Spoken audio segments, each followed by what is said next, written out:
জোরে বলেন। ডাকা হবে কিয়ামতের ময়দানে প্রত্যেকটা মানুষকে জি যাকে নেতা মানছে। নেতারা সামনে থাকবে, অনুসারীরা পিছনে থাকবে। তোমার নেতা নামাজ পড়ে না, রোজা রাখে না, পর্দা করে না, মদ পান করে, সুদ খায়, ঘুষ খায়, দাড়ি কাটে, বেপর্দা চলে, ইসলামের দুশ্মনী করে। এখন আমি তোমাকে প্রশ্ন, তোমার লিডার কোথায় যাবে? আল্লাহ মাফ করে দেন না।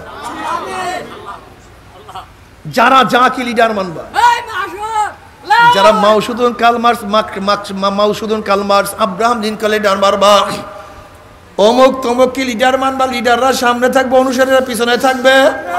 লিডাররা যেখানে যাবে অনুসারীরা সেখানে চলিয়া যাবে। আর যারা আল্লাহর রসুলকে নেতা মানবা, ওলামায়ে কেরাম হক্কানি ওলামায়ে কেরামকে নেতা মানবা, আল্লাহর কসম আল্লাহর নবী আমাদের সামনে থাকবে, হক্কানি ওলামায়ে কেরামরা আমাদের সামনে থাকবে। তারা যেখানে যাবে আমরাও সেখানে চলে যাবে ইনশাআল্লাহ। নারায়ে তাকবীর। আমরা সবাই নবীর সেনা,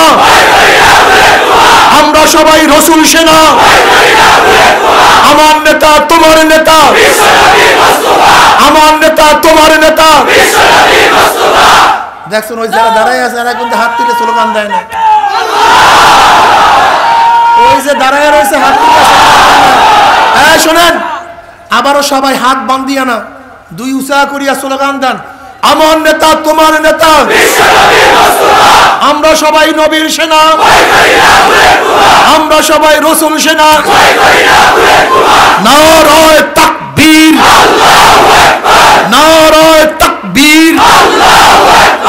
ইসলামের দুশমনেরা কেমন লাগে কোন? বসেন। এই স্লোগান দেবা, আমরা সবাই নবীর সেনা।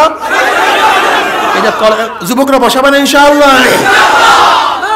কি আমাকে বসাতে বলছিলাম নাকি কোন ব্যক্তিকে? এটা তো সমস্যা কি? তুমি তো নবীকে মানুই, আমি তার কথাই বলতেছি, আমি তো অন্য কার কথা বলতেছি না।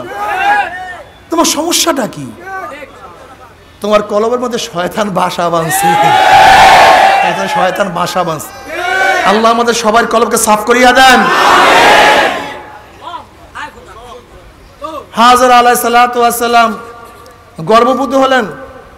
নবী ইব্রাহিম আলাইহিস সালাতু দোয়ার বরকতে আল্লাহ পাক রব্বুল আলামিন তার গর্ভের মধ্যে সন্তান দান করলেন, যেই সন্তানের নাম ইসমাঈল।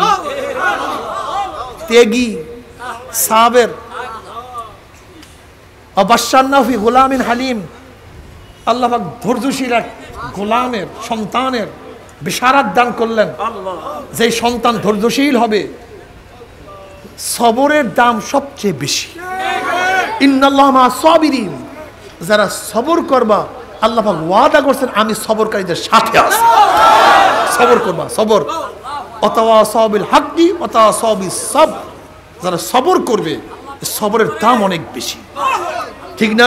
অস্থির হবা না, হঠাৎ করে দেখলি আরে গেলাম রে, বললাম রে, কি হবে, আরে এরকম করবা না, সবর করবা। সবরের দাম সবচেয়ে বেশি।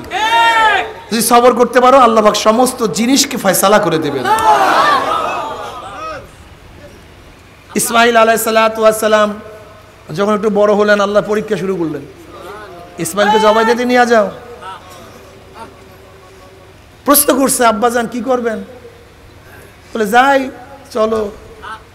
বলে তোমাকে তো জবাই দিতে নিচ্ছে, তোমার রায় কি? ইয়া আবা তিফআল মা তু'মার।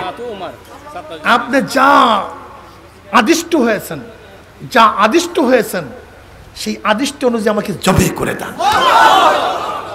কিরে, ইসলামের জন্য আজকে ইসমাঈল আলাইহিস সালাতু ওয়াস সালাম জবাই হওয়ার জন্য ছুরির নিচে নিজের গর্দানকে ঝুঁকাইয়া দিছে, আর তুমি আমি কি করতেছি? তার বয়স কত? মাত্র 7 বা 8 বছর। ফালাম্মা বালাগা মাহু সাইয়া, যখন একটু চলাচল করতে পারে, একটু সাহায্য করতে পারে, তার মানে 6, 7, 8 বছর, বড় হয় না এখনো। সেই অবস্থায় আল্লাহর প্রেমে পড়িয়া নিজের গর্দানকে ছুরির নিচে ঝুঁকাইয়া দিস। আর তুমি আমি কি করি? বড় হয়ে গেছে, এখনো নামাজ পড়ি না, আল্লাহর সামনে কপালটাকে ঝুঁকাইতে পারি না। তোর সে বড় বড় নেমো খারাপ আর দুনিয়াতে হতে পারে না। শোনো, চন্দন গাছ জন্মই হয় চন্দন হইয়া, মণিমুক্তা জন্ম হয় মণিমুক্তা হইয়া, মুসলমানের সন্তান জন্মই হয় মুসলমান হইয়া। তুমি ভাবছো বেঈমানের সন্তান? হ্যাঁ, তুমি কি দেখো না হযরত মুআজ রাদিয়াল্লাহু আনহুমাদের অবস্থাটা কি? বুখারীর মধ্যে রওয়ায়াত আসছে, বিভিন্ন রওয়ায়াতের মধ্যে বিভিন্ন ঘটনা আসছে। হযরত আব্দুর রহমান আউফ রাদিয়াল্লাহু ফরমান, আমি বদরের ময়দানে আছি, হঠাৎ দেখি আমার পাশে দুইটা সন্তান।